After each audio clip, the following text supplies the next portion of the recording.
Even before orders are issued from Washington, one of the largest insulin manufacturers announces a decrease in out-of-pocket costs for patients.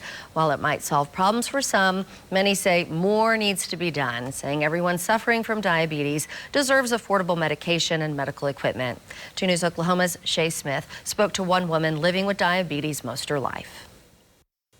Eli Lilly is one of the top 3 largest manufacturers of insulin in the world. Now, recently it announced it will cap the out-of-pocket cost of insulin at $35 a month. Plus, later this year, it will lower the prices for several other products, including Humalog and Humulin, by 70%. But one woman I spoke to says she spends $1,800 a month on insulin, and after this announcement, that amount will still be the same. Insulin for people living with diabetes is like oxygen. We can't live without it. It's not a choice. Megan Quickle was diagnosed with type 1 diabetes when she was 2 years old. It affects everything about my life. And so I wear an insulin pump. I wear a continuous glucose monitor that I check my blood sugar.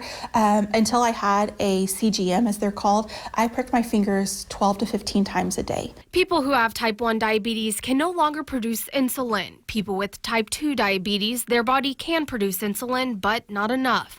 Quickle says everything affects blood sugar, not just food. The environment around you, the stress in your life, the weather can affect it if you're too hot, too cold. She says after living with diabetes for 35 years, it's a part of her life, but still not something anyone can ever fully get used to, especially when it comes to the price. The insulin I use is upwards of $800 a vial, and I use 3 of these vials a month.